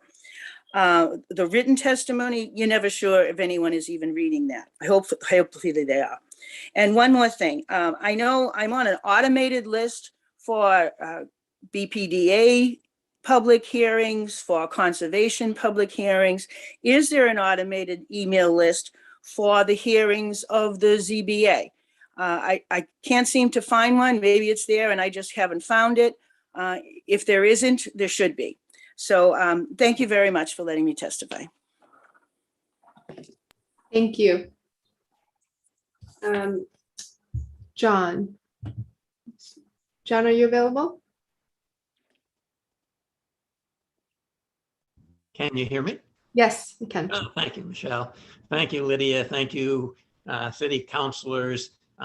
You have been wonderful when we have expressed our frustration at what is going on at the ZBA. I'll give two specific examples in a simple way that you can correct it. The Boston Bowl is one of what will be a plethora of applications. Electronic billboards are extremely profitable and they are obnoxious to a lot of people. And in the Boston Bowl case, there were several problems. One is that there were many deferrals, and when none of us were at a meeting, it was approved. I was at several meetings where a deferral was granted. Second, it was mentioned in the proposal when the Neighborhood Services Department came up that this was a conditional use, and it wasn't. It was a forbidden use, and that makes a difference, and there was no one there to correct that. Third, the abutters who were notified were just the two businesses on either side of the Boston Bowl, because that's the 300-foot limit, whereas the electronic billboard was affecting people blocks and miles away. And that made no sense whatsoever. So on the Boston Bowl, the ZBA should never have been involved. This was a major issue that the city had conscientiously looked at and limited electronic billboards to 3 small areas. Moving to a second one that I live at 185 Mass Ave, and I'm on the Fenway Civic Association board and a delegate to the Alliance of Downtown Civic Associations, ADCO. The second issue that I've been very involved with is affordable housing. And a great limitation on affordable housing has been made by allowing executive suites to rent out on a nightly basis. And the ZBA should not have ever been involved in allowing the change from residential, which we desperately need, to executive suite, which really upsets the neighborhood and limits affordable housing. I thank you very much for the concentration you've had. I worry a little bit that Chris English can get away with saying, well, it should have been completed by June, but we're just thinking about it still. He didn't submit a report as to what he suggested instead of what was required in June. He just says, well, this is a tough issue. Well, that's not what was requested by the, was ordered by the executive order. What was ordered was a report by a certain date. So I thank you all. I appreciate the hard work that Chris puts in and the BPDA puts in, but it is not neighborhood friendly. And both of them need to understand that we care about our neighborhoods. Actually, I'm looking out right now from my window at 1 Dalton and 30 Dalton, and both of them prevent me from seeing the sky. Now that doesn't make any sense whatsoever for a project that some developer wants to do for their financial interest. And electronic billboards are going to be a major, major problem, just as executive suites were. Thank you all very much. And the hearing was terrific. I didn't hear hardly anybody say, oh, this is a system which is working, because it's not working, it's broken. Thank you. Thank you, John. So I see one other person with a hand raised whose name on Zoom is just listed as East Boston. So if we could add this person into the main room to testify, and then I know Victor had wanted to save his comments until the end, so then we can go to Victor after that. And I will just put in a word, we appreciate the administration for their time on all of these hearings and know that the council plays an important role in accountability. I will personally vouch for Chris that he's always deployed to the thorniest special projects all across the city. And I can tick off a number of them, including short-term rentals back in the day. Often folks who are here are the messenger on behalf of many other layers above that as well. Okay, so if the person whose name is East Boston, would you like to testify? And if you could please identify yourself. Hi, yes. I have a community group and we're just listed underneath this and I couldn't change it, but my name is Joni DeMarzo from 435 Frankfurt Street in East Boston. And I just wanted to say, with the ZBA and their approvals, it seems really concerning that we'll have opposition from abutters. We'll have over 100 residents of East Boston that sign petitions that are in opposition. Sometimes Lydia Edwards will go up there, Councilor Lydia Edwards will say she's in opposition and it still gets approved. So something with 11 variances getting approved with all this opposition, yet something like somebody wanting to extend their living space gets denied, makes it seem like there's a hidden agenda that profit is more important than the people. The accountability for the zoning board to be responsible for violating their own codes. In Article 7, Section 3, it says the Board of Appeals shall grant a variance only if it finds that all of the following conditions are met, such as there being a hardship. I had one attorney tell me that, there is no hardship. Hardships don't matter because the ZBA approves everything. And it's like, well, what are we doing here? Why are abutters even asked to join the call? I had the chairwoman, the ambassador, put me on mute before I could even get 3 words out. It's like they don't even want to hear you complain. The decision has already been made. And if it's going to profit the city, the people don't matter. And it's really sad. People are being displaced. Families are leaving from the burdens of these overdeveloped condos. They're only being built for the rich. They're 1-bedroom apartments with roof decks and bike racks because there's not enough space for all the parking. Families aren't going to move on to roof decks with little children. Families aren't going to take their kids to soccer practice on bikes. And it's just, when is it going to stop? We don't have all the time in the world. And by the time that you guys actually figure out a better system, we're all going to be gone. Thank you, Joni. Victor, could you close us out, please?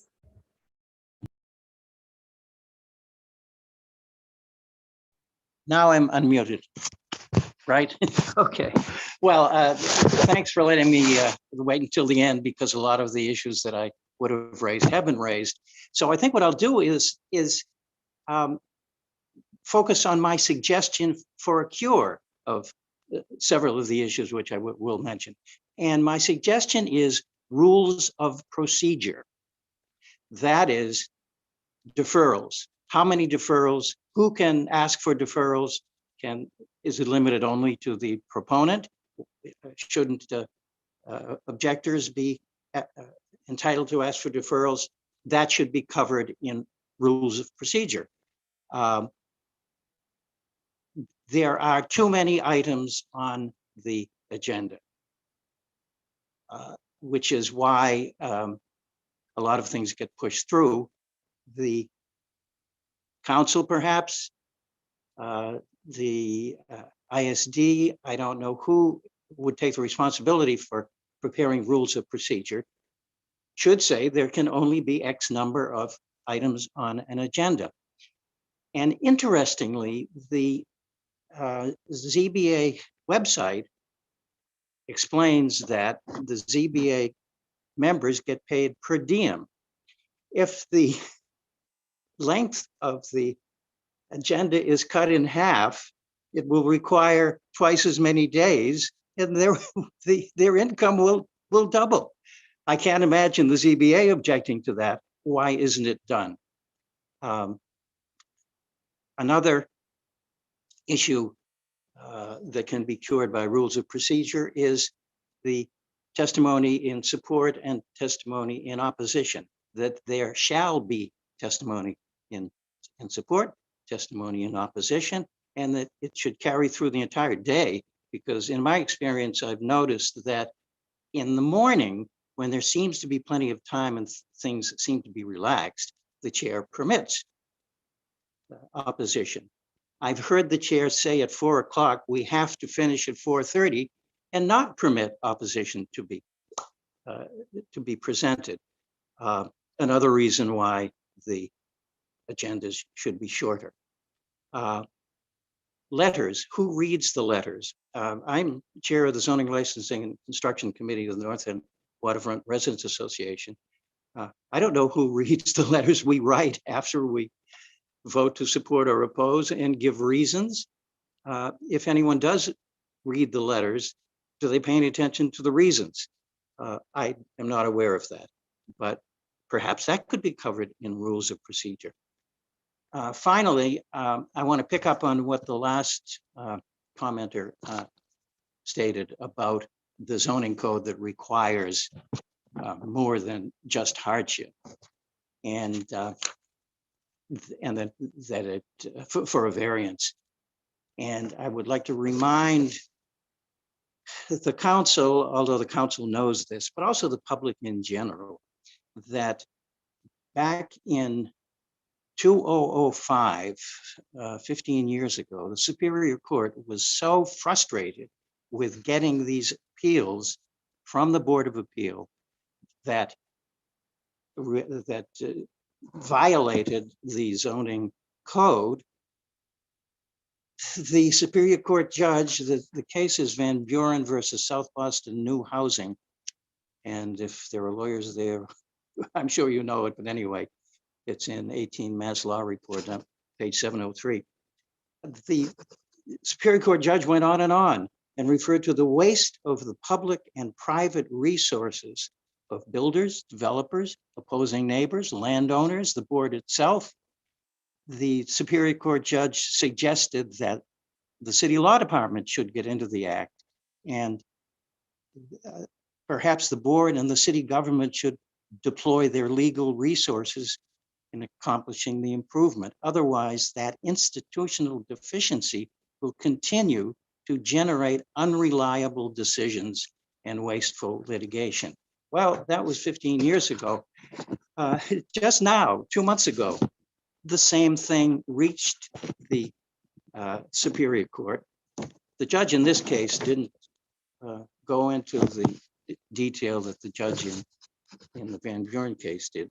But the judge said here the decision is invalid on its face. That is the decision of the ZBA, and cited the requirements of the code, which say that the provisions of this code would deprive the appellant of the reasonable use of such land or structure.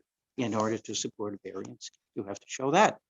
Well, if you've been living in a house that has, say, a 3-family house that's been in existence for 100 years in the North End, how can you say that the relief you're asking for, if it's not given, would deprive you of the reasonable use? It's been used. It makes no sense. So I would just now like to step from the specific to the general and point out something that I pointed out. Summarize the general in just about 2 sentences, and then we have to move on. Okay. We're at time for the hearing. I suggest a study commissioned by either the council or the next mayor that delves into how other cities across the country or across the world deal with the issue of specific parcels. The zoning code covers neighborhoods, neighborhood districts. It covers sub-districts, multifamily residential, community commercial, and so forth, but it doesn't drill down into individual parcels. There is obviously a need for that.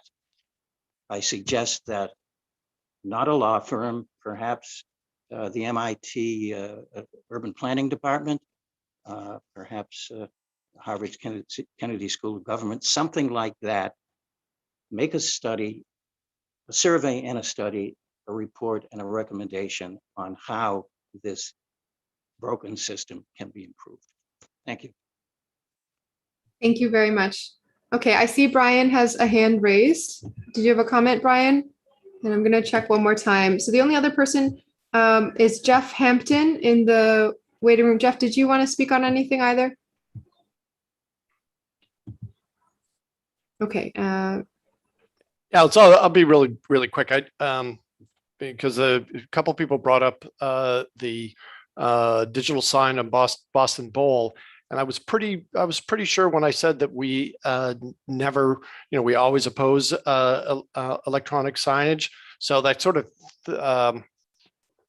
threw me for a loop a little bit. So we did some looking, and in fact, we recommended, the BPDA did recommend denial without prejudice. And in the ZBA's decision, it said the sole opposition voiced at the hearing and filed with the board was the BPDA's. So I think we're maintaining our batting average here with opposing those things. But I just want to make sure I clarified that, because I think some folks might have gotten the impression that BPDA had supported digital signage, and we don't. Thank you very much. Jeff, did you want to add anything? No, Counselor, thank you. My boss did a great job. Thank you. Thank you for being here as well. All right, so I think we have gone through everyone who patiently stayed for public testimony, and really appreciate all of your time. This will conclude our hearing on docket. Oh dear, I keep losing my page here. Okay, here we go. This will conclude our hearing on docket number 0372, order for a hearing on the ZBA and the home rule petition filed by the City Council. This hearing is adjourned. Thank you, everyone.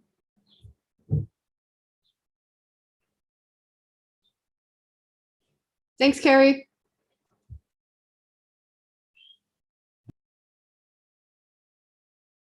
No problem. Thanks, Shane.